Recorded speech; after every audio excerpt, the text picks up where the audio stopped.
الحمد لله نحمده ونستعينه ونستغفره ونعوذ بالله من شرور أنفسنا ومن سيئات أعمالنا من يهده الله فلا مضل له ومن يضلله فلا هادي له ونشهد أن لا إله إلا الله وحده لا شريك له ونشهد أن سيدنا محمدا عبده ورسوله صلى الله عليه وسلم الحمد لله ভাই পৃথিবীতে বহু বিষয়ে মানুষের মতভেদ আছে। অনেকে বলেন সূর্য ঘুরছে, পৃথিবী স্থির আছে, অনেকে বলছে পৃথিবী ঘুরছে আর চাঁদ সূর্য স্থির আছে।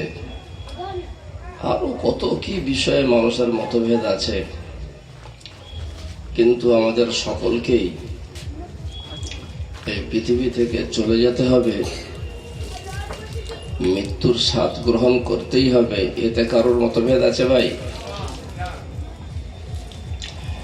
মৃত্যুতে কোনো মতভেদ নেই।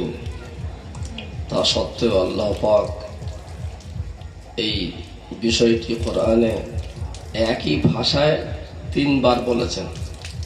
অন্যান্য ভাষায় আরো আছে, সেইগুলো নিয়ে আলোচনা করি যে আমাদের এই বিষয়ে কারোরই মতভেদ নেই যে দুনিয়া ছেড়ে যেতেই হবে, 1 নম্বর। তবু কেন আল্লাহ পাক এই বিষয়টি একই শব্দে একই বাক্যে 3 বার বললেন কোরআনে?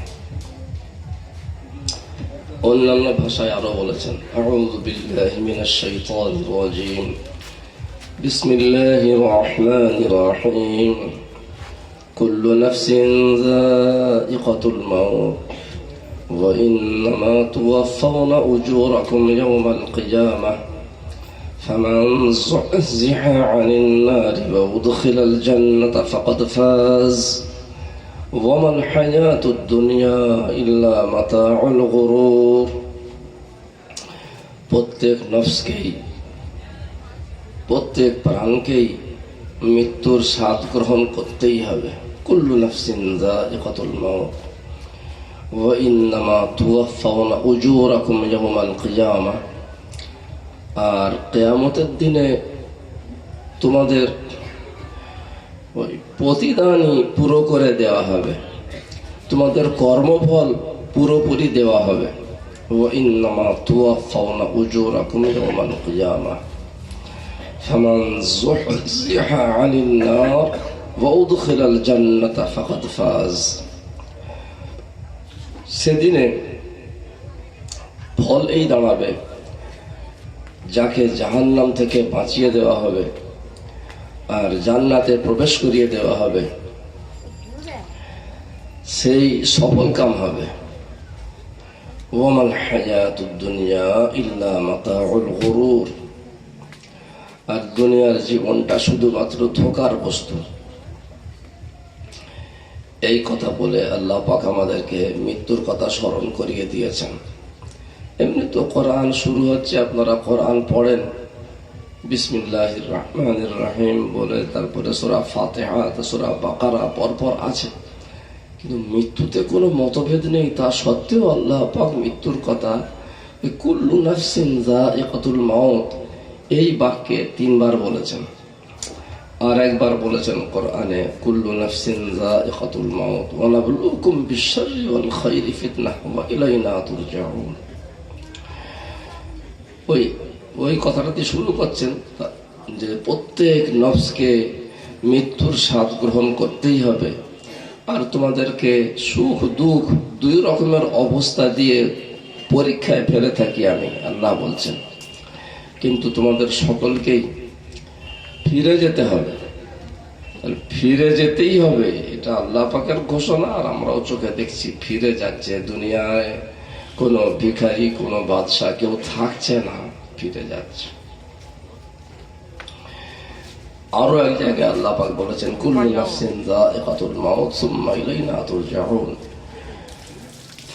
প্রথম কথাটি একই, প্রত্যেক নফসকে মৃত্যুর স্বাদ গ্রহণ করতে হবে, তারপরে তোমরা আমার কাছেই ফিরে আসবে, ফিরে আসতেই হবে।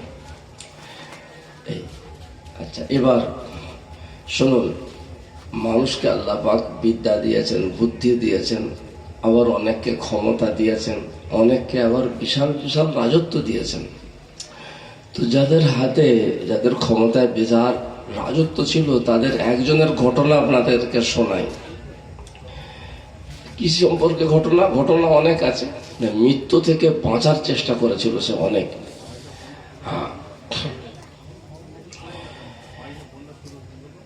বুখতে নাসর বলে একজন রাজা ছিল প্রাচীনকালে, যে বানি ইসরাইল মানে মুসা আলাইহিস সালামের যে কওম, মুসা আলাইহিস সালামকে এবং তার কওম বানি ইসরাইলকে আল্লাহ পাক ঈমান এবং আমলের, নামাজ ইত্যাদির মেহনতের বদৌলতে, তওরাতের উপর আমল করার বদৌলতে ফিরআউনের জুলুম থেকে আল্লাহ নাজাত দিয়েছিলেন। এ ঘটনা আপনারা জানেন, প্রায় শোনেন।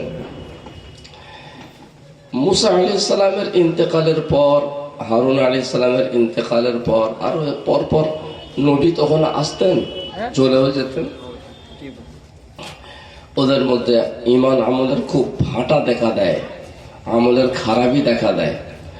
আর গোড়া থেকেই আল্লাহ পাকের নিয়ম আছে, ঈমানওয়ালা হলেও ঈমানওয়ালাদেরকে আল্লাহ পাক যে ইবাদতের দায়িত্ব দিয়েছেন এবং গোনা থেকে বাঁচার হুকুম দিয়েছেন, যখন ত্রুটি করবে তখন সেই ঈমানওয়ালাদের উপরে আল্লাহ পাক জালেমকে চাপিয়ে দেন, জালেম চাপিয়ে দেন, জালেম শাসক চাপিয়ে দেন, যে তাদের উপরে জুলুম করতে থাকে। সেই জুলুম থেকে আর রেহাই পায় না। অনেক দোয়া করে, হাত তুলে, যে আল্লাহ আল্লাহ বলে, কারণ ঈমানওয়ালারা তো বিপদে পড়লে হাত তুলে আল্লাহকে ডাকবেই, কিন্তু আল্লাহ পাক সেই দোয়া কবুল করেন না। এটা আল্লাহ পাকের নিয়ম। কোরআন যারা পড়েন তারাও এরকম ঘটনা অনেক পড়েছেন। আমরাও ঈমানওয়ালা, আমরা যেন এরকম ভুল না করি। তো বনী ইসরাইলরা যখন ঈমান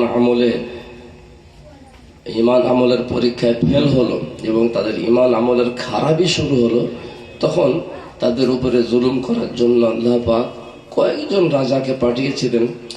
একই সময়ে নয়, বনী ইসরাইল কম তো দীর্ঘদিন ছিল, আজও পৃথিবীতে আছে। ওরা তো নবীদের বংশধর, আপনারা জানেন, যাদেরকে ইহুদি বলা হয়। এক সময় ওদের ওই বাইতুল মুকাদ্দাস এলাকার যেসব দেশে, গ্রামে, শহরে বাইতুল মুকাদ্দাসের চতুর্দিকে যে ওরা বাস করত, সেখানে যখন ওদের ঈমান আমলের খারাপই দেখা দিল, রাজা বুখতে নাসর হামলা করে ওদের উপরে প্রচুর জুলুম করলো। আসমানি কিতাব যে তাওরাতের যা কপি ছিল সেগুলো তছনছ করলো, ওদেরকে ধরে নিয়ে গেল, ওদেরকে বন্দি করে নিয়ে গেল সেখানে।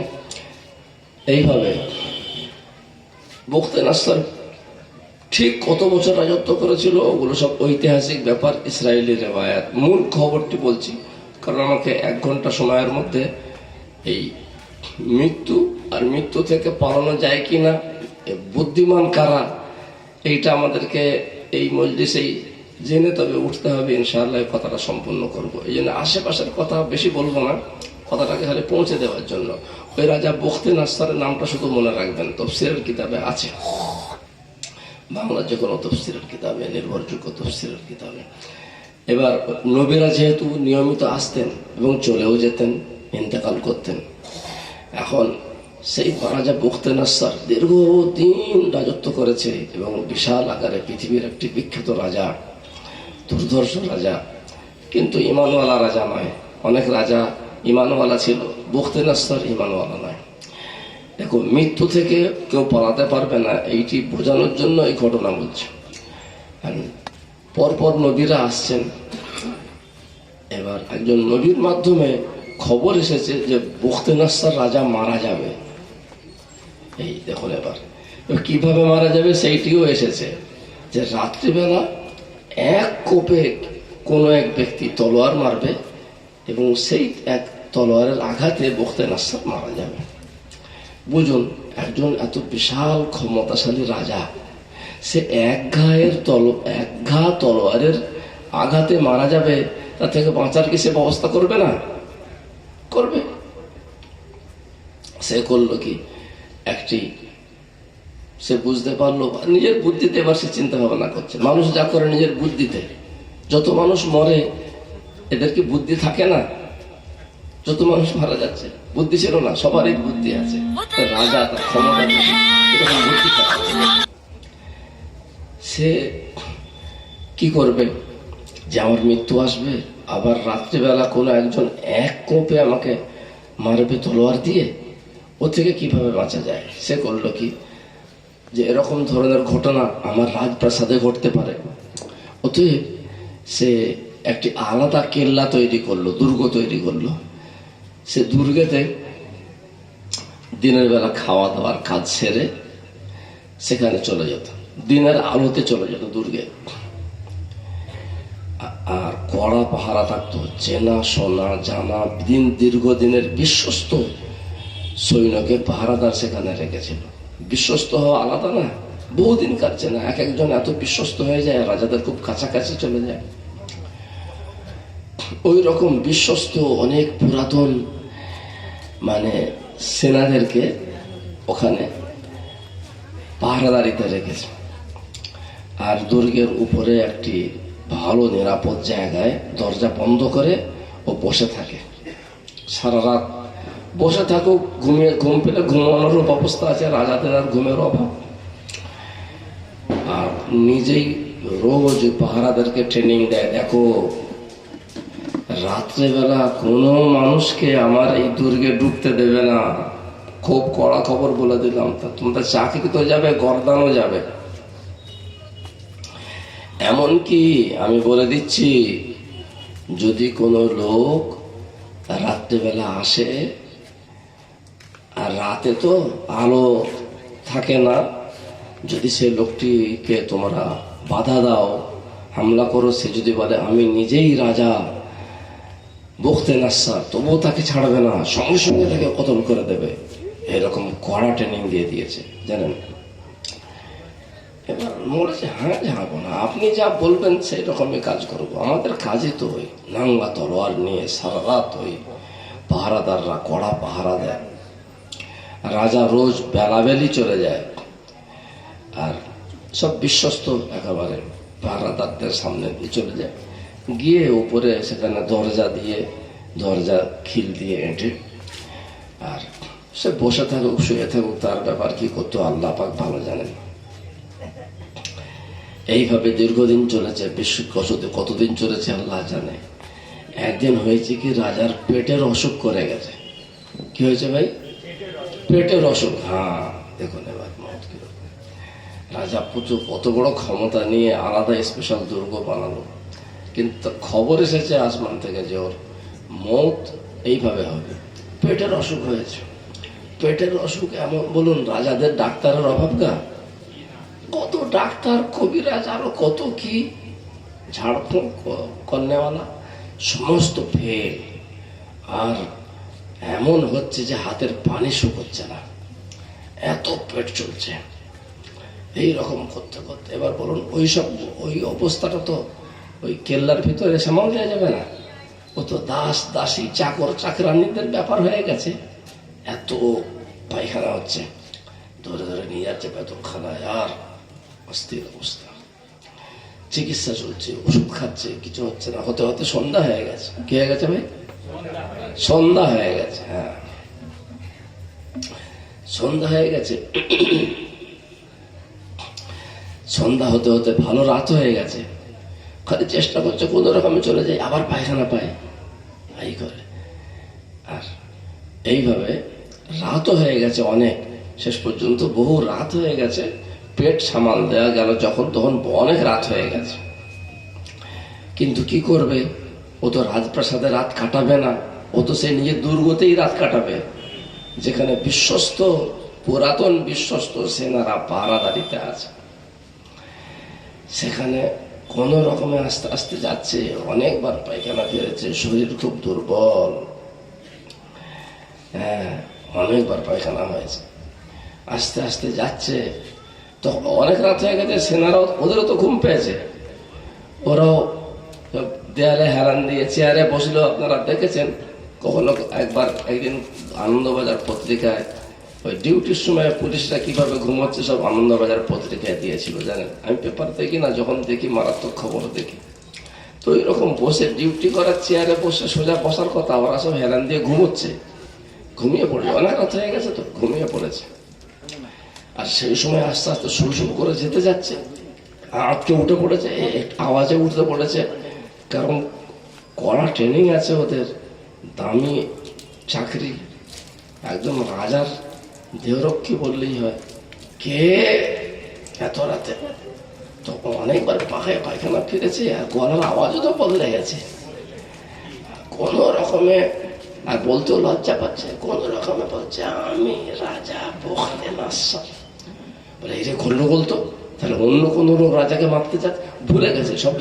ঘুমলে ভুলে যায় না, আপনি যদি ঘুমন, ঘুম থেকে জাগার পরে তো বুঝতে পারবেন না, অনেক সময় ঘোর লেগে যাবে, আছি কোথায়, বাড়িতে আছি না কোন কামরায় আছি না দালানে আছি, কোথায় আছি। তো ঘুমিয়ে পড়েছিল, ঘুম থেকে ওই সুর করে আওয়াজ পেয়ে যখন কে, তো পায়খানা ফিরে বখতে নাসরের শরীর খারাপ খুব, কোন রকমে আস্তে করে বলেছে আমি রাজা বখতে নাসর। ওরা ওদের সেই ট্রেনিং এর কথা মনে পড়েছে, রোজ ট্রেনিং দেয় যে কাউকে গভীর রাতে ছাড়বে না। ওদের এরকম খেয়াল আছে যে আজকেও মনে হয় রাজা চলে গেছে, আমাদের খেয়াল ঘুম থেকে উঠে পড়েই যখন মানুষ শুরু করে যাচ্ছে। আর ওই ট্রেনিং এর কথা মনে পড়েছে যে যদি কেউ বলে গভীর রাতে শুরু করে আসার সময় আমি রাজা বখতে নাসর, তাকেও ছাড়বে না, কোপ মেরে দেবে। ব্যাস, তলোয়ার তো খোলাই ছিল, কোপ মেরে দিয়েছে, বুঝলেন। রাজা লুটিয়ে পড়েছে।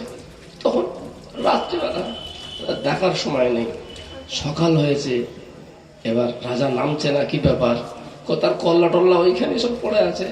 তারপরে দেখা দেখি হলো, ওরা জানে কোনো দুষ্টু লোক আসছিল, তাকে আমরা মেরেছি।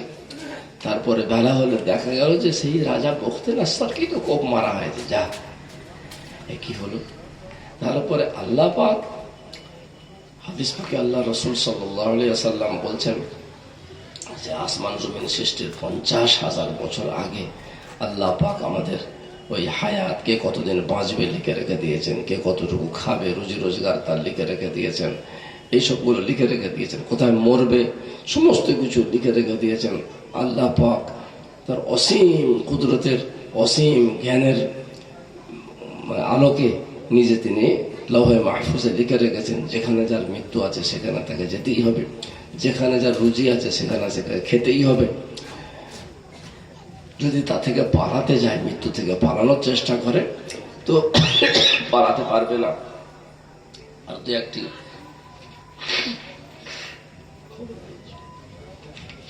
কোরআনে অন্য একটি আয়াতে এইরকম বিষয়টি আমরা তুলে ধরছেন।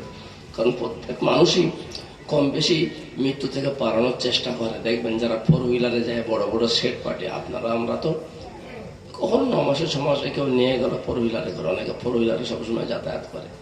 দেখবেন তারা ডান দিকে বসবে না, কোন দিকে বসবে? বাম দিকে বসবে। কেন? গাড়ি ধাক্কা টাক্কা মারবে, যেদিকে বেশি ধাক্কা লাগে সেদিকে বসে না। সাবধানে থাকে।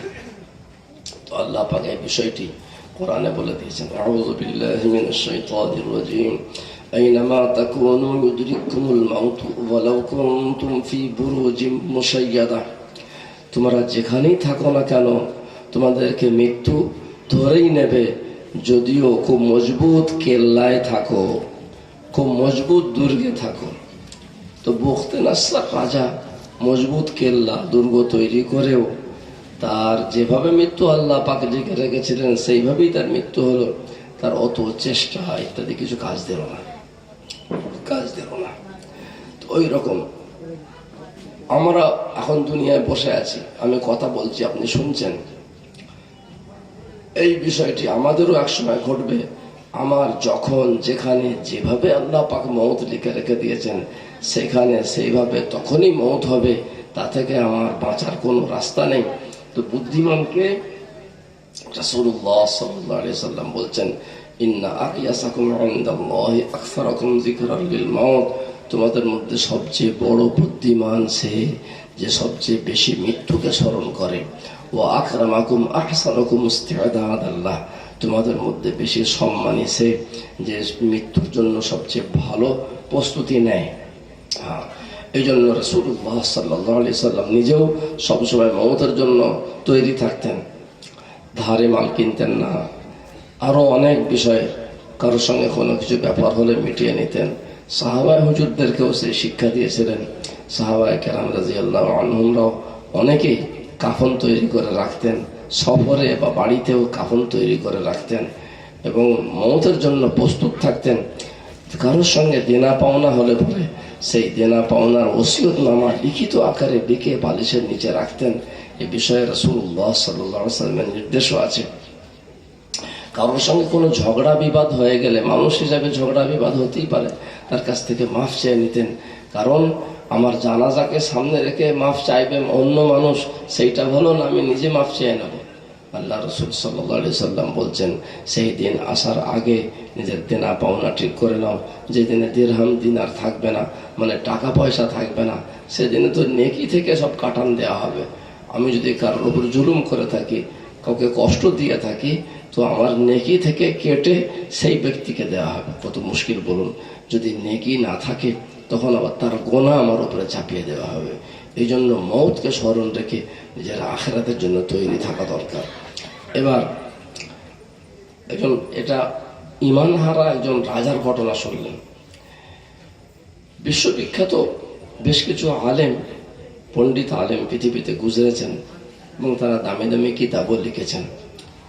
আমাদের মধ্যে আমরা যে এখানে সব বসে আছি, শুধু শরীর নিয়ে বসে নেই, শরীরও আছে, রুহও আছে। রুহ যদি আমার বের হয়ে যায় আমি পড়ে যাব। রুহ, রুহ কি জিনিস, দুনিয়ায় রুহ কিভাবে থাকে, ঘুমের সময় রুহ কত দূরে যায়, কি অবস্থায় থাকে, মারা যাওয়ার সময় রুহ কিভাবে বের হয়, রুহকে কোথায় নিয়ে যাওয়া হয়, নেককারের রুহ কত দূর যায়, বদকারের রুহ কত দূর যায়, এবং আখিরাতে রুহ কি কি করতে পারে, কতটুকু তাকে সুযোগ দেওয়া হয়, এসব বিষয়ে বৃত্তান্ত এই লিখেছেন আল্লামা ইবনুল কাইয়িম রাহমাতুল্লাহ আলাইহি। তার নাম, কিতাবটির নাম হচ্ছে কিতাবুর রূহ। আমাদের দেশে পাওয়া যায়। ওই প্রামাণ্য কিতাবে একটি ঘটনা এনেছেন, একজন নবীর ঘটনা, একজন নবীর ঘটনা, নবী ইদ্রিস নবী। এবার বলুন, নবী তিনিও জানেন যে মৃত্যু থেকে বাঁচার কোনো রাস্তা নেই, কিন্তু আল্লামা ইবনে কাইয়িম তিনি তাফসীরবিদও ছিলেন। এটা তাফসীর সংক্রান্ত ঘটনা, তিনি নিজে ওই কিতাবুর রূহে লিখেছেন।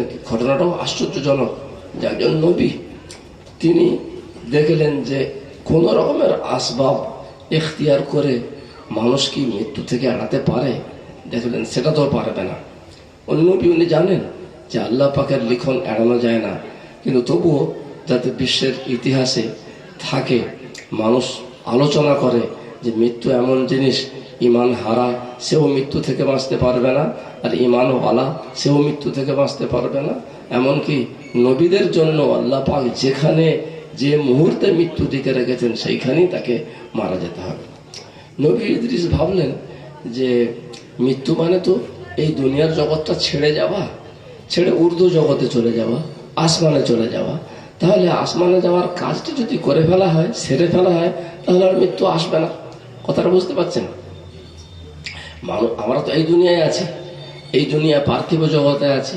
এখন আমাদেরকে যেতে হবে আখেরাতে। আখেরাতটা ঊর্ধ্ব জগৎ, মানে যেমন রাসূলুল্লাহ সাল্লাল্লাহু আলাইহি সাল্লাম মেরাজে গিয়ে দেখেছেন কি, যে আদম আলাইহিস সালাম অমুক আসমানে বসে আছেন, তারপরে ইব্রাহিম আলাইহিস সালাম তিনি অমুক আসমানে আছেন, ইয়াহইয়া আলাইহিস সালাম, মুসা আলাইহিস সালাম অমুক অমুক আসমানে আছেন। তার মানে যারা যেসব নবীরা কত হয়ে গেছেন তারা ওখানে আছেন। আচ্ছা, এদিকে ঈসা আলাইহিস সালাম তিনি মারা যাননি, কিন্তু তাকে আল্লাহ পাক উঠিয়ে নিয়েছেন, মওত না দিয়ে উঠিয়ে নিয়েছেন, এটা আপনারা জানেন, কোরআনও বলেছে। তিনিও সেখানে তার খালাতো ভাই ইয়াহইয়ার কাছে বসে আছেন। বেশ, তো এবার নবী ইদ্রিস তিনিও সম্ভবত এই নিয়ে চিন্তা করলেন, তাহলে দুনিয়াটা ছেড়ে চলে যাওয়া, চড়ে যদি আসমানে পৌঁছে যাওয়া হয়, তাহলে আর মওত আর আসবে না, মওতের কাজটা তো হয়ে গেল, আর মওত কেন আসবে? চিন্তা ভাবনা করলেন, করে যেহেতু নবীদের কাছে ফেরেশতারা যাতায়াত করেন, আমরা ফেরেশতাকে দেখতে পাই না, আমাদের এই মজলিসে অনেক ফেরেশতারা আছেন, আমরা দেখতে পাই না, পাচ্ছি না, একটু পরেই পাবো, মওতের সময় হলেই পাবো। কারণ আল্লাহ পাক বলে দিয়েছেন যে এই পরীক্ষাটা মওতের সময় শেষ হয়ে যায়। মওতের সময় শুরু হওয়া, জাকান্দানি শুরু হওয়ার সময় আখিরাতের সমস্ত দৃশ্য, পার্থিব জগতের বাস্তব অবস্থা সামনে চলে আসে। ফেরেশতাকে দেখতে পায় মানুষ, সেই মানুষটি ফেরেশতাকে দেখতে পায়। সমস্ত জিনিস যে আল্লাহ তসবিহ পড়ছে সেটাও শুনতে পায়।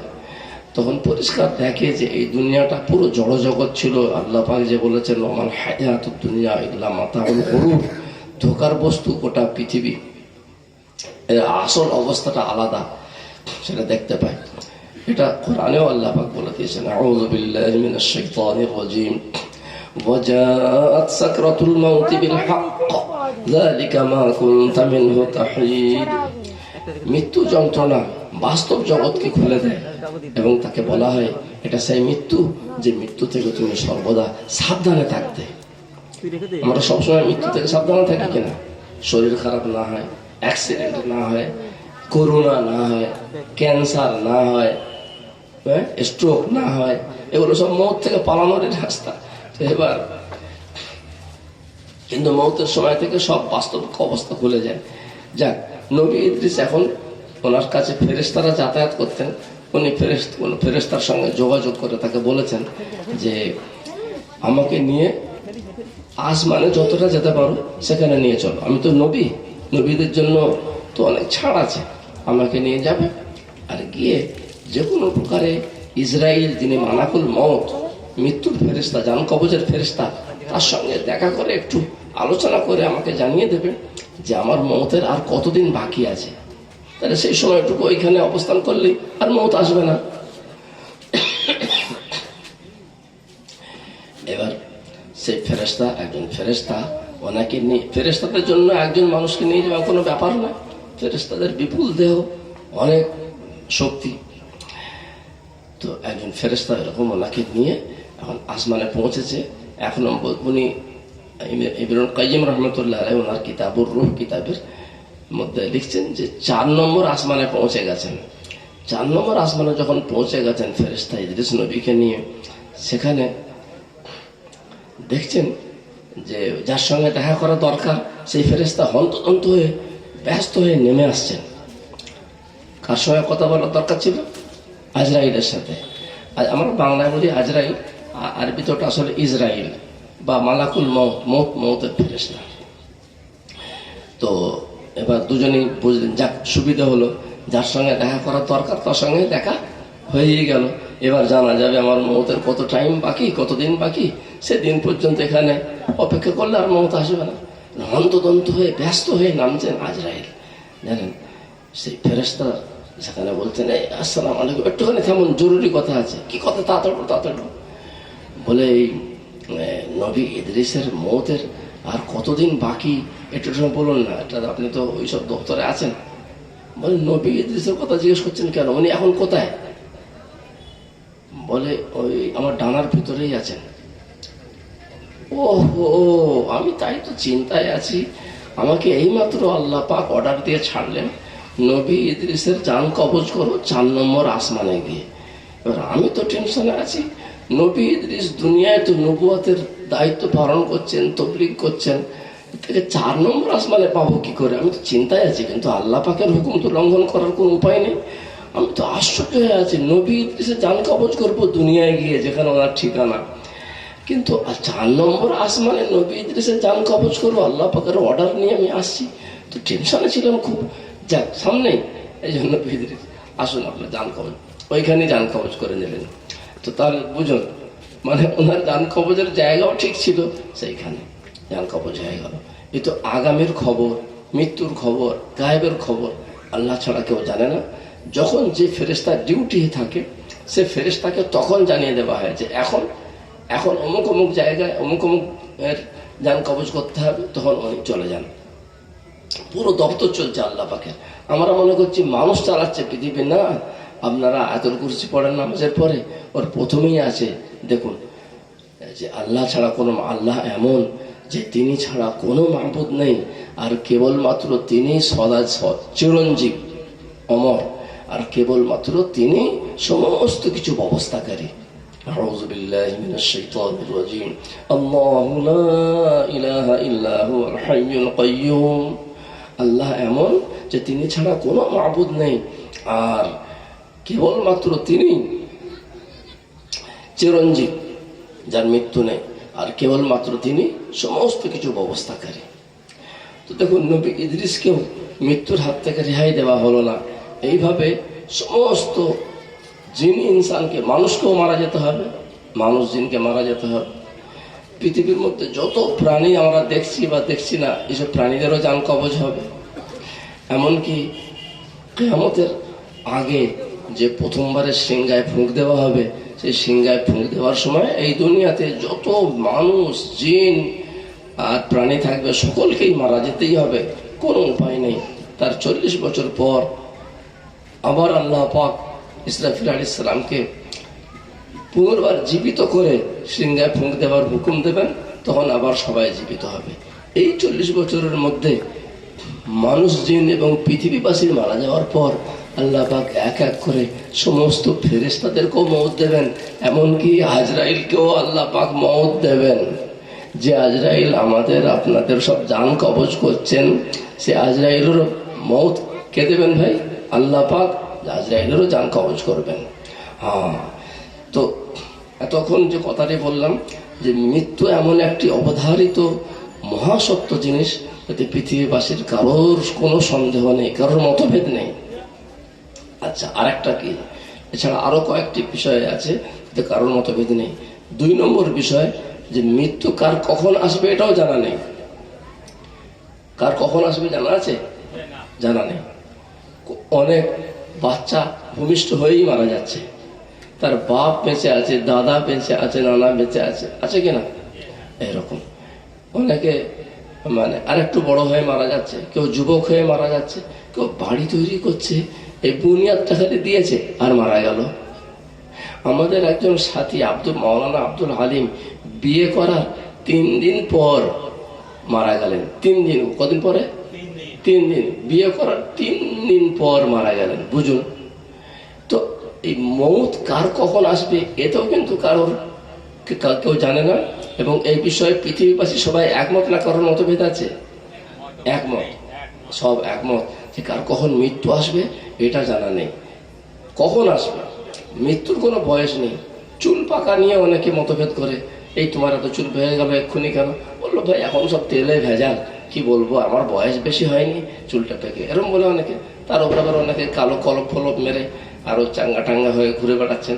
কিন্তু ওতে কি মৃত্যুকে ঠেকানো যাবে বলুন? মৃত্যু টাইমে আসবে, নিয়ে চলে যাবে। তো 2 নম্বর বিষয়, এতেও কারণ মতভেদ নেই যে মৃত্যু কখন আসবে। 3 নম্বর বিষয়, কথা এবার শেষের দিকে, যে মৃত্যুর সময় দুনিয়ার কোনো জিনিস সাথে যাবে না, এতেও কারোর মতভেদ আছে কি? মতভেদ নেই। মনে করুন পৃথিবীর একটি বিরাট দেশের রাজা, কি বিরাট দেশের প্রধানমন্ত্রী, অনেক সম্পত্তি করেছে, কত সম্পত্তি সে লোকেরা জানে না, শুধু আল্লাহ পাক জানে। এত সম্পত্তি করেছে, কিছু দেশে রেখেছে, কিছু বিদেশে রেখেছে, কিছু নিজের নামে, কিছু বেনামে। কখন কি দরকার পড়ে, টাকাই তো আসল বলে মনে করে প্রচুর টাকা কামিয়েছে, বুঝতে পেরেছেন? ও যখন মারা যাবে টাকার বান্ডিল যাবে? যাবে না। যদি মুসলমান হয় তাও যাবে না, অমুসলিম হয় তাও কেউ ওর সাথে টাকা দেবে না, তার বিবি বাচ্চারা কেউ টাকা দেবে না। কেন? ওই টাকা থাকলে আমাদের কাজে লাগবে, ওর সাথে দিয়ে কি হবে? ও তো মারা গেছে, গেছে নিজের রাস্তায়। তো 3 নম্বর যে বিষয়টি, সাথে দুনিয়ার কোনো জিনিস যাবে না, এতেও সবাই আমরা একমত, কারোর মতভেদ নেই। তাহলে পরে এবার আমরা চিন্তা করি, আমাদেরকে আল্লাহ পাক যে ঈমান ইসলাম দিয়েছেন, কোরআন সুন্নাত দিয়েছেন, এতে আমরা কি পেয়েছি? আমরা যে কালেমা লা ইলাহা ইল্লাল্লাহ মুহাম্মাদুর রাসূলুল্লাহ সাল্লাল্লাহু আলাইহি ওয়াসাল্লাম পড়েছি, এতে আমরা কি পেয়েছি? ওই একই বিষয়, যে আমাদের সাথে দুনিয়ার কোনো জিনিস যাবে না, ঈমান আমল যাবে, তাই না? ঈমান আমল যাবে। তাহলে ঈমান আমল যদি আমার সাথে যায়, তো ঈমান আমলটা আবার খাঁটি হতে হবে। ঈমান আমল খাঁটি হতে হবে। ঈমান আমল যেন খাঁটি হয়, নির্ভেজাল হয়, যদি কোথাও ভেজাল না থাকে, খাঁটি ঈমান আমল নিয়ে যেতে হবে। তবে আমার সেই আখেরাতে আল্লাহ পাক নাজাত দেবেন। এবার আসুন সাহাবায়ে কেরাম রাদিয়াল্লাহু আনহুম তাদেরকে দেখি। দুনিয়ায় আমরা অনেক কিছু বই পড়ি, যারা স্কুলে বাচ্চারা পড়ে, আপনারাও সবাই কম বেশি আলহামদুলিল্লাহ পড়াশোনা করেছেন। এখন তো পড়াশোনার যুগ, সবাই পড়াশোনা করেছেন কম বেশি, কত বই পড়েছেন, কিন্তু সবচেয়ে বেশি পড়ার প্রয়োজন কি? কোরআন মজিদ। হ্যাঁ, এবং মানে সহ জানা, মানে সহ পড়ার খুব প্রয়োজন আছে। আল্লাহ পাক আমার জন্য, আমাদের জন্য, বিশ্ববাসীর জন্য এই কিতাব পাঠিয়েছেন। কোথায় কি বলেছেন আমাদেরকে, আর কি করতে বারণ করেছেন, এটা আমাদের জানা দরকার আছে। জন্য কোরআন মজিদের তরজমা সূরা ফাতিহা থেকে নাস পর্যন্ত জানা আমাদের সবার দরকার, 1 নম্বর। 2 নম্বর, হযরত মুহাম্মদুর রাসূলুল্লাহ সাল্লাল্লাহু আলাইহি সাল্লামের জীবনী পড়া দরকার। আমরা পৃথিবীতে অনেকের জীবনী পড়ি, কোথা এই রিলায়েন্স কোম্পানির মালিকের জীবনী পড়ে বসে আছি, কে টাটা কোম্পানির জীবনী, কত মানুষ খবরের কাগজে কতজনের জীবনী বেরোচ্ছে, পড়ছে বলুন না। কিন্তু দুঃখের বিষয়, আজকের মুসলমানের যে কষ্ট, সেই কষ্টের জন্য দায়ী কি? যে সে নিজে কোরআন মানে, আল্লাহকে মানে, মুহাম্মদুর রাসূলুল্লাহ সাল্লাল্লাহু আলাইহি সাল্লামকে মানে, আল্লাহর নামে সে মসজিদে দান করে, আরো দ্বীনি কাজে সহযোগিতা করে, কিন্তু আল্লাহ পাক তার জন্য, তার হেদায়েতের জন্য, দুনিয়া আখিরাতের সফলতার জন্য যে আসমানি কিতাব, সর্বশ্রেষ্ঠ আসমানি কিতাব কোরআন পাঠিয়েছেন, সে কোরআনটির মান এখনো তেলাওয়াত করা হয়নি। মানে ওই শুধু কোনো রকমের রিডিং পড়ে রেখেছেন, গোড়া থেকে শেষ পর্যন্ত আল্লাহ পাক কি বলছেন আমাকে, সেটা এখনো পড়া হয়নি। এমন অনেক মুসলমান রয়ে গেছেন। 1। 2 নম্বর, পৃথিবীর বহু মানুষকে চিনেছি, কিন্তু আমাদের নবী, বিশ্ব নবী হযরত মুহাম্মদুর রাসূলুল্লাহ সাল্লাল্লাহু আলাইহি সাল্লামের জীবনী এখনো পড়া হয়নি। এই জন্য রাসূলুল্লাহ সাল্লাল্লাহু আলাইহি সাল্লামের জীবনীও পড়তে হবে। এমনকি আমাদের নবী সাল্লাল্লাহু আলাইহি সাল্লামের জীবনী না পড়লে কোরআনের ব্যাখ্যাটাও বুঝতে পারা যাবে না। হ্যাঁ, এইগুলো প্রত্যেক মুসলমানের জন্য জরুরি। ওইগুলো পড়লে বোঝা যাবে যে রাসূলুল্লাহ সাল্লাল্লাহু আলাইহি সাল্লাম তিনি কিভাবে ওই সারা বিশ্ববাসীকে কিভাবে বাঁচিয়েছিলেন, ইমানের দাওয়াত দিয়েছিলেন, কালিমা লা ইলাহা ইল্লাল্লাহ মুহাম্মাদুর রাসূলুল্লাহ সাল্লাল্লাহু আলাইহি সাল্লাম। এই কলেমার দাওয়াত দেওয়া মানে আমরা মনে করি আমাদের সবার কাজ সারা হয়ে গেছে। কেন?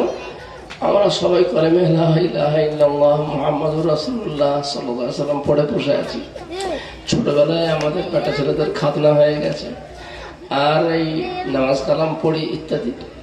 দেখবেন যে রাসূলুল্লাহ সাল্লাল্লাহু আলাইহি সাল্লামের জীবনী পড়লেই দেখবেন প্রত্যেক সাহাবী যিনি কলেমা পড়েছিলেন, তিনি অপরকে কলেমার দাওয়াত দেনেওয়ালা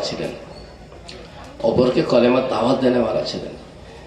যিনি নিজে নামাজি ছিলেন, তিনি অপরকে নামাজের দাওয়াত দেনেওয়ালা ছিলেন। কোরআন তেলাওয়াত করনেওয়ালা ছিলেন প্রত্যেকে, সাথে সাথে অপরকেও কোরআন তেলাওয়াতের দাওয়াত দেনেওয়ালা ছিলেন। নিজেরা হালাল হারাম তমিজ করনেওয়ালা ছিলেন, অন্য মানুষকেও হালাল হারাম তমিজ করার ব্যাপারে সহযোগিতা করতেন এবং সচেতন করতেন। ফলে দেখা যায় যে ওই সাহাবাগণ তারা এই কাজটি করার জন্য তারা দেশ বিদেশে পাড়ি পর্যন্ত দিয়েছেন। ইতিহাসে আছে যেগুলো মানে আন্তর্জাতিক মানের ইতিহাস। আপনাদের এখানে অনেক শিক্ষিত মানুষ আছেন, কোনো শিক্ষিত মানুষের গায়ে তো লেভেল থাকে না, কিন্তু আমাদের জানা আছে বাংলার বুকে অনেক শিক্ষিত মানুষ আছেন, ইতিহাস, ভূগোল ইত্যাদি অনেক শাস্ত্র পড়ছেন, পিএইচডি করেছেন। জানেন সাহাবায়ে কেরাম রাদিয়াল্লাহু আনহুম সেই সুদূর আরবের দেশ থেকে অন্যান্য দেশে পাড়ি দিয়েছিলেন এই দাওয়াত দেওয়ার জন্য। কেন না? সারা এই কলেমা লা ইলাহা ইল্লাল্লাহ মুহাম্মাদুর রাসূলুল্লাহ সাল্লাল্লাহু আলাইহি সাল্লাম, এই কলেমা, এই কোরআন, এই হাদিস, এই সারা বিশ্বের মানুষের জন্য না, সারা বিশ্বের মানুষের জন্য। এতে শুধু আল্লাহ পাক শুধু মুসলমানদের রব নন, আল্লাহ পাক শুধু মুসলমানদের মালিক এবং স্রষ্টা নন, আল্লাহ পাক সারা বিশ্ব জাহানের একমাত্র সৃষ্টিকর্তা এবং একমাত্র প্রভু, একমাত্র মালিক। অতএব তার নবী, বিশ্বনবী মুহাম্মদুর রাসূলুল্লাহ সাল্লাল্লাহু আলাইহি সাল্লাম, তিনিও সারা বিশ্ববাসীর নবী। এবং এই কলেমার মধ্যে সারা বিশ্ববাসীর নাজাত আছে। কোরআন হাদিস অনুযায়ী জীবন গঠন করলে সারা বিশ্বের মানুষ দুনিয়াতেও শান্তিতে থাকবে, আখিরাতেও শান্তিতে থাকবে। এইটি কোরআনের বাণী। খোদ রাসূলুল্লাহ সাল্লাল্লাহু আলাইহি ওয়াসাল্লাম এই বলে মানুষকে দাওয়াত দিতেন। কিন্তু বলুন, আজ আমরা এর দাওয়াত দিই না, ফলে আমরা নিজেরাও আমাদের সবক অনেক অংশে ভুলে গিয়েছি। এবার রাসূলুল্লাহ সাল্লাল্লাহু আলাইহি ওয়াসাল্লাম তিনি প্রথম দিনে যে বক্তব্য রেখেছিলেন নিজের আত্মীয়দেরকে জমা করে সাফা পাহাড়ের কাছে, যেদিনে তার উপরে ওয়ানজির আশিরাতাকাল আকরাবিন, আপনি নিজের নিকট আত্মীয়দেরকে সজাগ করুন, সচেতন করুন। তিনি তাদেরকে যে বয়ান করে যে কথা শুনে বুঝিয়েছিলেন, তার প্রথম কথাই ছিল এই, ইয়া বানি আব্দুল মুত্তালিব ইন্নী ক্বাদ জি'তুকুম বিখাইরাইদ দুনিয়া ওয়াল আখিরাহ। বানি আব্দুল মুত্তালিবের বংশধর, আমি তোমাদের কাছে এমন ধর্ম এনেছি যাতে দুনিয়ারও মঙ্গল আছে, আখিরাতেরও মঙ্গল আছে। দুনিয়ার মঙ্গল আছে, আখিরাতেরও মঙ্গল আছে। এত অল্প কথায় কত ব্যাপক অর্থের কথা বলে ফেললেন। এইভাবে রাস্তাঘাটে যার সঙ্গে দেখা হতো রাসূলুল্লাহ সাল্লাল্লাহু আলাইহি ওয়াসাল্লাম বলতেন যে, দেখো, যেমন তোমরা এখন ঘুমিয়ে পড়ো, ওই রকম তোমাদের মৃত্যুও আসবে। মৃত্যু একটা বাস্তব জিনিস। আর ঘুম থেকে যেমন জেগে ওঠো, ওই রকম তোমরা আবার জেগেও উঠবে। মারা যাওয়ার পরে পুনর্বার আল্লাহ পাক তোমাদেরকে জীবিত করবেন। তারপরে তোমাদের হিসাব নিকাশ নেবেন আল্লাহ পাক। তারপরে হয় জান্নাত নতুবা জাহান্নাম। এই এতটুকু ছোট্ট ছোট্ট কথাই তিনি বলতেন। অনেক লম্বা, বাক বিতণ্ডায় যেতেন না। কিন্তু একবার বললেই কি সবাই মেনে নিত? আমাদেরকে কেউ কিছু বললে আমরা রেগে যাই, যেমন রেগে যাই, বিরক্ত হয়ে যাই। কিন্তু রাসূলুল্লাহ সাল্লাল্লাহু আলাইহি সাল্লামকেও মার খেতে হয়েছে, তাকেও ঠাট্টা তামাশা ইত্যাদি সহ্য করতে হয়েছে, কিন্তু তিনি এই দাওয়াতের কাজ ছাড়েননি। তো চাচা আবু তালিব যতদিন বেঁচে ছিলেন, সেই সময়ে মক্কার অনেক বড় বড় নেতারা এসে বলেছে যে, ভাইপোকে আপনি বোঝান যেন এই আমাদেরকে ওই লা ইলাহা ইল্লাল্লাহ এর দাওয়াত দেওয়া বন্ধ করেন, নতুবা এর পরিণতি ভালো হবে না। তো চাচা আবু তালিব বোঝালেন যে, ভাইপো, এই কাজ ছেড়ে না দিলে আমার উপর এমন ঝামেলা আসবে যেটা আমি সহ্য করতে পারবো না। রাসূলুল্লাহ সাল্লাল্লাহু আলাইহি সাল্লাম কেঁদে ফেললেন, বললেন, চাচাজি, যদি আমার এক হাতে সূর্য আর অন্য হাতে চাঁদও এনে দেওয়া হয়, আমি এই কাজ ছাড়তে পারবো না। হয় এই দিন জিন্দা হবে আমার মাধ্যমে, অথবা আমি শেষ হয়ে যাব। এই ছিল রাসূলুল্লাহ সাল্লাল্লাহু আলাইহি সাল্লামের জীবনের কাজ। এবং কোরআনেও বলছে, আউযু বিল্লাহি মিনাশ শাইতানির রাজীম, কুল হাযিহি সাবিলি আদউ ইলাল্লাহ আলা বাসীরাতিন আনা ওয়া মান ইত্তাবা'আনি ওয়া সুবহানাল্লাহি ওয়া মা আনা মিনাল মুশরিকিন। নবীজি, এটা সূরা ইউসুফের আয়াত। নবীজি, আপনি ঘোষণা করুন, বলুন যে আমার জীবনের মূল রাস্তা এইটি, যে আমি দাওয়াত ইলাল্লাহের কাজ করছি এবং করতেই থাকবো। কুল হাযিহি সাবিলি আদউ ইলাল্লাহ আলা বাসীরাতিন, পুরো আস্থার সাথে, জ্ঞানের সাথে, ভয় ভীতি এবং সন্দেহের সাথে নয়। এইটি আমার জীবনের আসল কাজ। দেখুন, দাওয়াত ইলাল্লাহের কাজটিকে রাসূলুল্লাহ সাল্লাল্লাহু আলাইহি সাল্লাম জীবনের আসল কাজ বলে ঘোষণা করেছেন কোরআনের ওই হুকুম অনুযায়ী। আমাদেরও তাই সমস্ত সাহাবায়ে কেরাম ওই রকম দেশ বিদেশে পাড়ি দিয়েছেন, তবে আমরা এখানে ইসলাম পেয়েছি। বলুন না, আমাদের ইন্ডিয়া, মক্কা মদিনা থেকে কত দূরে, এখানে ইসলাম এলো কি করে?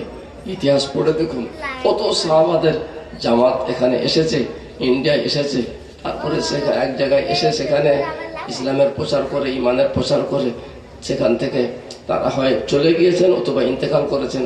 আর ওখানকার মানুষ ইমান কবুল করে আবার পরবর্তী কালে একটু এগিয়ে গিয়ে দাওয়াত দিয়েছেন। এইভাবে আজ সারা বিশ্বে আপনি যেখানে যাবেন সেখানে লা ইলাহা ইল্লাল্লাহ মুহাম্মাদুর রাসূলুল্লাহ সাল্লাল্লাহু আলাইহি সাল্লাম শুনতে পাবেন। পৃথিবীর কোনো এমন দেশ নেই যেখানে মসজিদ নেই, পৃথিবীর কোনো এমন দেশ নেই যেখানে আজান হয় না, পৃথিবীতে কোনো এমন দেশ নেই যেখানে কালেমা লা ইলাহা ইল্লাল্লাহ ওয়ালা নেই। এই জন্য ভাই, আমার সময় হয়েই এসেছে। ওই রকম এই পৃথিবী থেকে বিদায়ের সময় আমার এক সময় হয়ে আসবে। এখন যেমন আপনাদের সামনে থেকে বিদায় নেব, এমন একটি দিন আসবে যেদিন আমাকেও ওই পৃথিবী থেকে বিদায় নিতে হবে। সে একই কথা যে পৃথিবীতে অনেক বিষয়ে মতভেদ আছে, পৃথিবী ঘুরছে না সূর্য ঘুরছে, হোমিওপ্যাথি ভালো না এ ভালো, আরো কত কি। আপনারা আমাদের চেয়ে অনেক বেশি দুনিয়ার খবর রাখেন, আপনারা দুনিয়া নিয়ে পড়াশোনা করেন, আমাদের কোরআন হাদিস নিয়ে পড়াশোনা। কিন্তু এতে কোনো মতভেদ নেই যে মৃত্যু আসবে, এতেও মতভেদ নেই কখন আসবে জানা নেই, এতেও মতভেদ নেই যে মৃত্যুর সময় পৃথিবীর কোনো জিনিস সাথে যাবে না, ইমান আমল সাথে যাবে। অতএব ইমান আমল তৈরি করি, ভেদাভেদ বিবাদ মিটিয়ে ফেলি। আর এই প্রত্যেক ইমানওয়ালা অন্য ইমানওয়ালার ভাই, ইন্নামাল মুমিনুনা ইখওয়াতুন ফাসলিহু বাইনা আখাওয়াইকুম, কোরআন বলছে সমস্ত ইমানওয়ালারা ভাই ভাই। অতএব ভাইয়ের কোনো অসুবিধা হয়ে গেলে সেটা সংশোধন করে দাও বা মীমাংসা করে দাও। হ্যাঁ, মীমাংসা করতে বলা হয়েছে, ঝগড়া জিগিয়ে রাখতে বলা হয়নি। তারপরে এমন একদিন আসবে নাকি যেদিন আমার জানাজা সামনে থাকবে আর আমার ছেলে অথবা আমার কোনো আত্মীয় দাঁড়িয়ে বলবে যে ভাই জরুরি খবর, এই মৌলানা এহসানুল্লাহ সাহেব মারা গিয়েছেন, যদি কারোর কাছে ঋণ করে থাকেন আমাদেরকে বলবেন, শোধ করে দেব। যদি কারোর কাছে কোনো মানুষকে কষ্ট দিয়ে থাকেন মাফ করে দেবেন। বলবে কিনা ভাই? বলে মানে বলবে, একদিন আসবেই। আল্লাহ পাক আমারও মৌত ঠিক করে রেখে দিয়েছেন। আমরা যারা দুনিয়ায় বেঁচে আছি আমাদের প্রত্যেকেরই মৌতের নির্দিষ্ট দিন ক্ষণ আছে। অতএব সবচেয়ে বড় বুদ্ধিমান সেই ব্যক্তি যে নিজের মৌতকে সবচেয়ে বেশি স্মরণ করে এবং সবচেয়ে বেশি সম্মানী সে যে মৌতের জন্য প্রস্তুতি নেয়। কিভাবে প্রস্তুতি নেব? এই নিজের ইমান আমল ঠিক করি। জান্নাতে যাবার রাস্তা খুব সহজ, খুব সহজ। যে আমি যে এই মক্কা মদিনা থেকে দূরে আছি বলে যে না, আল্লাহ পাক সবার জন্য জান্নাত খুলে রেখেছেন যারাই কালেমা লা ইলাহা ইল্লাল্লাহ মুহাম্মাদুর রাসূলুল্লাহ সাল্লাল্লাহু আলাইহি ওয়াসাল্লাম ইখলাসের সাথে পড়বে। হাদিস পাকে আছে যে একজন সাহাবী, এবার আমার কথা শেষ হতে চলেছে, তিনি জুতো হাতে করে আসছেন, দূর থেকে রাসূলুল্লাহ সাল্লাল্লাহু আলাইহি ওয়াসাল্লাম লক্ষ্য করেছেন, অন্য সাহাবারা অতটা লক্ষ্য করেননি। উনি বললেন এখনই তোমাদের সামনে একজন জান্নাতি মানুষ যাবে, বুঝুন জান্নাতি মানুষ পার হবে। সবাই উৎসুক হয়ে তাকিয়ে দেখলেন যে ও একজন সাহাবী, সাদ ইবনে আবি ওয়াক্কাস। তারপরের দিন ওইরকম আবার ঘোষণা করলেন রাসূলুল্লাহ সাল্লাল্লাহু আলাইহি ওয়াসাল্লাম নিজে, তোমাদের সামনে দিয়ে এখনই একজন জান্নাতি মানুষ পার হবে। সবাই তাকিয়ে আছে, কে আসবে জান্নাতে? দেখলেন সেই সাহাবী। তৃতীয় দিনে আবার ওই রকম এলান। তো একজন কম বয়সী সাহাবী, তিনি বললেন আমাকে জানতে হবে যে কি এমন আমল করেন ইনি যে পরপর 3 দিন একজন সাহাবীকে রাসূলুল্লাহ সাল্লাল্লাহু আলাইহি ওয়াসাল্লাম এত বড় মজমার সামনে জান্নাতি বলে ঘোষণা করলেন। তার বাড়িতে মেহমান গেলেন, 3 দিন মেহমান রইলেন। 3 দিন মেহমান থেকে দেখলেন না যে একেবারে সারা রাত ধরে যে নফল পড়ছেন তাও নয়, আর একদম সব বাড়ির সবকিছু সদকা খয়রাত করে বিলিয়ে দিচ্ছেন তাও নয়। আমরা যেটা মনে করি জান্নাতি হওয়ার জন্য মনে হয় ঘর বাড়ি বিক্রি করে দিতে হবে, অনেকে মনে করেন।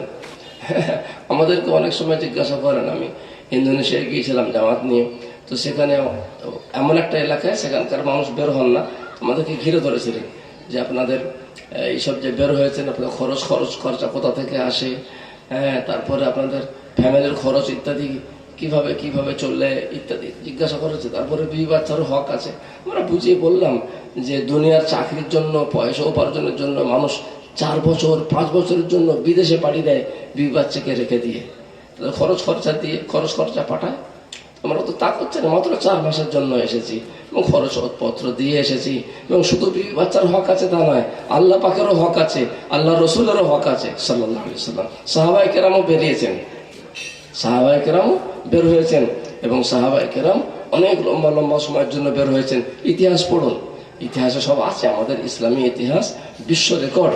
পৃথিবীর কোনো জাতি নিজেদের ইতিহাস এত মজবুতভাবে লেখেনি যে মুসলিম পণ্ডিতরা ওলামারা লিখে রেখেছেন।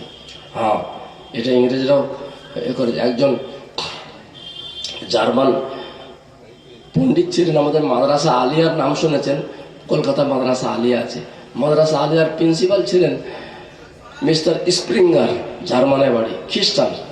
তিনি এখানে ডিউটি করেছেন, মাদ্রাসা আলিয়ার প্রিন্সিপাল, খ্রিস্টান, জার্মানি, তার মিস্টার স্প্রিঙ্গার। তো উনি লিখেছেন, উনি আরবিও জানতেন, উনি লিখেছেন যে মুসলিম পণ্ডিতরা এবং ওলামারা নিজেদের ইতিহাস এত মজবুতভাবে লিখেছে, বিশ্বের ইতিহাসের কোনো নজির নেই। হাদিস বর্ণনাকারীদের জীবনী, কে কোথায় বাড়ি, কত হাদিস পড়েছেন, কোথায় কি করেছেন, সমস্ত কিছু, সমস্ত হাদিস বর্ণনাকারীদের এমন জীবনী লিখে গেছেন যে জাল হাদিস তৈরি করা খুব মুশকিল, আর তৈরি করলে চালানোও যাবে না। হাদিসকেও এরা এত সুরক্ষিত করে রেখেছে ওলামারা। কোরআনকে তো বটেই, কোরআনের লিপি, কোরআনের আওয়াজ, কোরআন পড়ার নিয়ম সব তো লিপিবদ্ধ আছেই। এছাড়া হাদিসকেও এরা এমনভাবে লিপিবদ্ধ করেছে যে 7 লক্ষ হাদিস বর্ণনাকারীদের পুরো জীবনী লিখে রেখেছে, এমন কোনো জাল হাদিস তৈরি করে চালানো যাবে না, বাজারে ধরা পড়ে যাবে। বুঝুন তো, সাহাবায়ে কেরাম রাদিয়াল্লাহু আনহুদের তো জীবনী আরো মজবুত ভাবে আছে। সাহাবায়ে কেরামদের প্রশংসা কোরআনে আছে, আপনারা পড়ে দেখবেন। ওই জন্য কোরআন পড়া জরুরি, কোরআন পড়া জরুরি। হ্যাঁ, দেখবেন খবরের কাগজ দু একটি খবরের কাগজে লেখা থাকে যে এই আনন্দবাজার পড়তে হয়, নইলে পিছিয়ে পড়তে হয়। আসলে কি তা না, বরং কোরআন পড়তে হয়। কোরআন না পড়লে পিছিয়ে পড়তে হয়। কোরআন না পড়লে খুব অসুবিধে ভাই, আমরা দুনিয়া আখিরাতের বিষয়গুলো জানতে পারবো না। আমার সময় হয়ে এসেছে, এই জন্য আমার আপনাদের কাছে মনে হয় এইখানে প্রথম সাক্ষাৎ। কিন্তু আমি আপনাদের এলাকায় যাতায়াত করি, এই এলাকায় আমার আত্মীয়তাও আছে, নিকট আত্মীয়তার বাড়ি আছে। আমাকে এনেছেন, আপনাদেরকে আল্লাহ পাক জাযায়ে খায়ের দান করুক। এই যে সাক্ষাৎ হলো, কিন্তু এতে আপনাদের অনেক কিছু কষ্ট হয়েছে, অনেক খরচ খরচা করতে হয়েছে, এটা আমি অনুভব করি। আল্লাহ পাক আপনাদেরকে জাযায়ে খায়ের দান করুন। যার কারণে আমি ইউটিউবেও বক্তব্য রাখি, যাতে মানুষ, এখন মোবাইল ব্যাপক হয়ে গিয়েছে, মোবাইলের মাধ্যমে মানুষ বক্তব্য শোনে। খাস করে পরিচিত বক্তাদের বক্তব্য মানুষ শোনে, মুসলমান ভাইরাও শোনেন। SM এহসানুল্লাহ বা SM আহসানুল্লাহ অন করবেন, দেখবেন আপনি শুনতে পাবেন। অডিও আছে এবং মুফতিদের সাথে পরামর্শ করে ভিডিও চালু করেছি। খুব জরুরি কথা, আমার কোনো কাঁদানো হাসানোর ব্যাপার নয়। আমাদের এই দুনিয়ার জীবনে অনেক জরুরি জিনিস আছে, যে সমস্যাগুলো দেখা দেয় যখন, তখন আপনি ওর সমাধান কিভাবে করবেন খুঁজে পান না, পেরেশান থাকেন। এই আলেমের কাছে গেলেন, উনি বললেন না, ও তো জিনে ধরেছে, আমি তো ঠিক করতে পারবো না, অমুকজন জিন ছাড়ায় তার কাছে চলে যান। তার কাছে গেলেন, তিনি বললেন যে অনেক খরচের ব্যাপার, 10,000 টাকা লাগবে। এরকম সব অনেক ঝামেলায় পড়েন। আরো কখনো কখনো শারীরিক ব্যাপার, এই সমস্ত বিষয়গুলো আপনি শুনে দেখবেন। এই আমাদের দুনিয়ার জীবনে, মুসলমানদেরও দুনিয়ার জীবনে যত রকমের সমস্যা আছে, সেই সমস্যাগুলোর কি সমাধান কোরআন এবং হাদিস দিয়েছে, এই সম্পর্কে আমার বক্তব্য আছে বিভিন্ন বিষয়ে। এটা প্রায় 2 বছর হয়ে গেল চলছে, আলহামদুলিল্লাহ। SM এহসানুল্লাহ আপনি বলবেন, নেট চালু করে ইউটিউবের এতে চ্যানেলে, অথবা শুধু মৌলানা এহসানুল্লাহ বলবেন, ওতেও আসবে। SM এহসানুল্লাহ বলবেন, ওতে বেশি তথ্য আছে। এমনকি ইসলামে অনেকে জানেন না যে কোরআন হাদিসে কি আছে, পুরো স্বাস্থ্যবিজ্ঞান আছে, পুরো স্বাস্থ্যবিজ্ঞান। একজন মানুষের দুনিয়ার জীবনে বাঁচতে গেলে শরীর খারাপ হতেই পারে, শরীর খারাপ হতেই পারে। আপনি স্বাস্থ্য রক্ষা কিভাবে করবেন, মাথার বুদ্ধি ইত্যাদি, বা কিভাবে তার যত্ন নেবেন, পাকস্থলীর কিভাবে যত্ন নেবেন, সমস্ত বিষয়ে যেসব তথ্য আছে, কিছু কোরআনের আয়াত থেকে বের হয়েছে, কিছু হাদিস থেকে, কিছু ওলামারা লিখেছেন, রাসূলুল্লাহ সাল্লাল্লাহু আলাইহি ওয়াসাল্লামের হাদিস থেকেও পুরো একটি চিকিৎসা শাস্ত্র বের হয়েছে, যেটা তিব্বে নাবাবী বলা হয়। এগুলো সব ওতে আছে, বাংলাতেও আছে, উর্দুতেও আছে, আরবিতে আছে। আপনারা বাংলায় শুনবেন। তো আশা করি আপনাদের ইনশাআল্লাহ ফায়দা হবে, কারণ এরকম আবার দেখা কবে হবে জানি না। মানুষের হায়াত মতের ঠিক নেই। আল্লাহ পাক আপনাদেরকে জাযায়ে খায়ের দান করুন যে আপনারা ধীর এবং শান্তভাবে এতক্ষণ শুনলেন। আমার সময় শেষ হতে আর মিনিট 5 মাত্র বাকি আছে, 10:20 পর্যন্ত বলেছেন।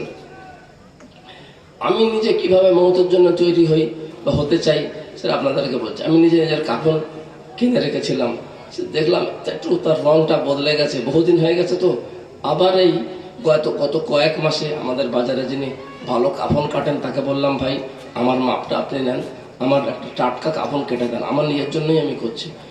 কাফন কিনে নিলাম, সেটা ভালোভাবে রেখে দিয়েছি। আবার বাড়িতে পরামর্শ করলাম যে একটি বাক্স রাখা দরকার, নতুন একটা বাক্স কেনা হয়েছে, বাক্সের কাফনটাও রেখে দেবো, এর কেনা হয়ে গেছে। এবং এর ওসিয়তনামাও লিখে দেবো, আমার কোনো দেনা পাওনা আছে কিনা। খুঁজতে হবে কেন? আমি মারা যাব, বাজারের লোক এসে তাগাদা করবে আমার ছেলেদের কাছে, আমাদের অমুক দোকানে এত ধার এত ধার, তো লজ্জার বিষয়। ধার করব কেন? হ্যাঁ, যদি কোনো জায়গায় কোনো কারণে ধার বাকি বা কোনো ব্যাপার হয়ে যায়, সেটা লিখে রাখতে হবে। ওসিয়তনামা বা ছেলেপুলেদের ব্যাপারে, জমি জায়গা না থাকলেও ঘর বাড়ির বিষয়ে আপনি ছেলে মেয়েদেরকে কীভাবে বন্টন করে দিলেন, সেই বন্টননামা সম্পর্কে জরুরি ওসিয়তনামাটা ওই কাফনের সাথেই লিখে রাখা দরকার আছে। ওর জন্য আমরাও বাক্স কিনে নিয়েছি। কেন? মৃত্যু আসবেই। দুনিয়ার আপনি হাজারো কাজ করুন, আপনি কোটিপতি হয়ে যান, কিন্তু আপনাকে মৃত্যুর শিকার হতেই হবে। অতএব সে দিনটাকে স্মরণ রেখে তার প্রস্তুতি নিয়ে আপনি করুন। সাহাবায়ে কেরামরা ব্যবসা বাণিজ্য করেছেন, বিয়ে শাদী করেছেন, দিনের দাওয়াতের জন্য বিদেশে পাড়ি দিয়েছেন, কিন্তু মৃত্যুকে ভোলেননি, কাফন কিনে রেখেছেন। সবসময় তওবা ইস্তেগফার করে থাকতেন, কোনো ঝগড়া বিবাদ করতেন না। কারোর সঙ্গে কোনো কিছু মনোমালিন্য হয়ে গেলে সঙ্গে সঙ্গে মাফ চেয়ে নিতেন। এই অভ্যাসটা এত বড়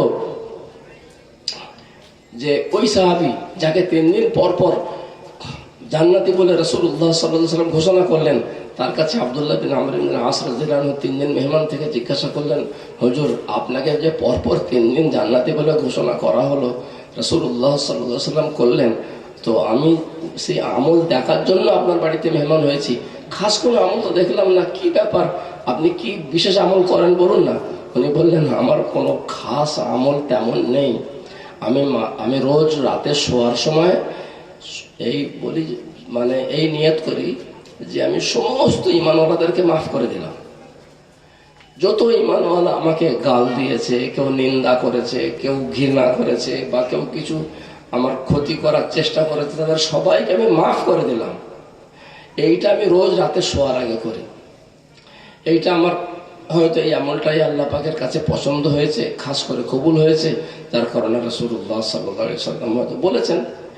তো তাহলে বুঝুন যে মুসলমানকে মাফ করে দেওয়া, ঈমানওয়ালাকে মাফ করে দেওয়া কত বড় আমল, যে ওই আমলের কারণে রাসূলুল্লাহ সাল্লাল্লাহু আলাইহি ওয়াসাল্লাম ওই সাহাবীকে জান্নাতি বলে 3 দিন পর পর ঘোষণা করলেন। আজ থেকে আমরা নিয়ত করি পরস্পরের ঝগড়া করা, বিবাদ করা ছেড়ে দিই। একসময় তো আমাদেরকে কবরে শুতেই হবে। চিন্তা করুন, কবরের খেয়াল করা কত বড় সওয়াব। আল্লাহুম্মা বারিক লি ফিল মাউত ওয়া ফিমা বাদাল মাউত, রোজ 25 বার 27 বার বলাও দরকার আছে। আর কবর জিয়ারত করা, প্রত্যেক জুমার দিনে কবর জিয়ারত করা, নিজের মা বাপের দাদা দাদের কবর জিয়ারত করা মস্ত বড় আমল। কাফন কিনে রাখা, মৌতকে স্মরণ করা, আর যার সাথে যা হয়ে গিয়েছে মাফ চেয়ে নেওয়া। হ্যাঁ ভাই, আমি অন্যায় করে ফেলেছি, মাফ চেয়ে নেওয়া। এটা আমি ছোট হব না, মাফ চাইলে আমি ছোট হব না, আল্লাহ পাক আমাকে বড় করবেন। আমার ভাই সময় হয়ে গিয়েছে, আল্লাহ পাক আপনাদেরকে জাযায়ে খায়র দান করুক। আল্লাহ পাক যেন আপনাদের সমস্ত মুশকিল আসান করে দেন। আরও অনেক কথা হয়তো মনে মনে আপনাদের আসছে, আর একটু বললে ভালো হয় না? আপনি ইনশাআল্লাহ যদি ইউটিউব আপনি শোনেন, সব কিছু শুনতে পাবেন। ধৈর্যের সঙ্গে শুনবেন, চেঁচামেচি থেকে দূরে, দেখবেন ধীরে ধীরে ধীরে ধীরে আপনার যা কিছু জানার আস্তে আস্তে আসছে। কম 5 মিনিট, 7 মিনিট, 8 মিনিট, 10 মিনিটের এরকম বক্তব্য খুব জরুরি। ইনশাআল্লাহ আপনার ফায়দা হবে। আল্লাহ পাক আপনাদেরকে জাযায়ে খায়র দান করুন। আল্লাহুম্মা সাল্লি আলা মুহাম্মদ ওয়া আলা আলি মুহাম্মদ কামা সাল্লাইতা আলা ইব্রাহিম ওয়া আলা আলি ইব্রাহিম ইন্নাকা হামিদুম মাজিদ। একটা আমলের কথা বলে উঠে যাচ্ছি। আলহামদুলিল্লাহ আপনারা ইমানের হেফাজত করেন, আলহামদুলিল্লাহ আপনারা নামাজ ইত্যাদি পড়েন, সব কিছুই করেন। একটি আমল পড়ে যাচ্ছি, বাড়তি আমল। ইনশাআল্লাহ আপনার দ্বীনি দুনিয়াবি সব কাজে খুব আল্লাহ পাকের গায়েবী মদদ হবে, সেটা বলে দিচ্ছি। রোজ 200 বার সূরা ইখলাস পড়বেন, সূরা কুল হুয়াল্লাহু আহাদ, এর এত ফজিলত বলা সূরা। রোজ টোটাল 200 বার পড়ে নেবেন 24 ঘন্টার মধ্যে। প্রথম 100 বারটা উজুর সঙ্গে পড়লে ভালো হয়, এবং প্রথমে সূরা ফাতিহা যোগ করে নেবেন। দেখবেন এর এত ফায়দা। এই যে লকডাউন আসছে, আর বিভিন্ন রকমের বালা মুসিবতে দুনিয়া পূর্ণ হয়ে যাচ্ছে, দেখবেন আপনার দিনদারি, দুনিয়াদারি, সাংসারিক ব্যাপার, অন্যান্য ঝামেলা জড়িত ব্যাপার, এই এটা সেটা, দেখবেন আস্তে আস্তে আল্লাহ পাক ওগুলো সব আসান করে দিচ্ছেন।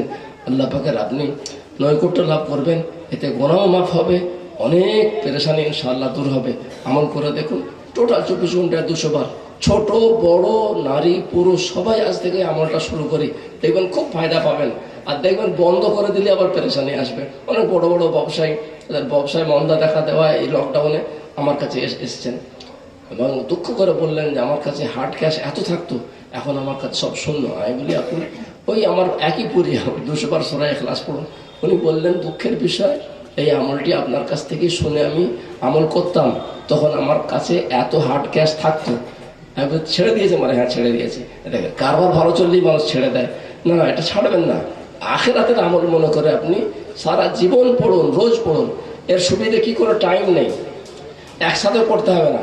আপনার ফুরসত হচ্ছে, দোকান খুলতে যাচ্ছেন, রাস্তা চলতে চলতে পড়ে যান, খেয়াল করবেন আমার কতবার হলো, 50 বার কি 100 বার কত হলো খেয়াল রাখবেন। 24 ঘন্টায় টোটাল 200 বারটা সংখ্যাটা পুরো করে নেবেন ব্যাস। আগে পরে দরুদ শরীফ পড়বেন, দরুদ সহ আমল করলে পরে তাড়াতাড়ি কবুল হওয়ার আশা করা যায়। আল্লাহ পাক আপনাদেরকে জাযায়ে খায়ের দান করুন।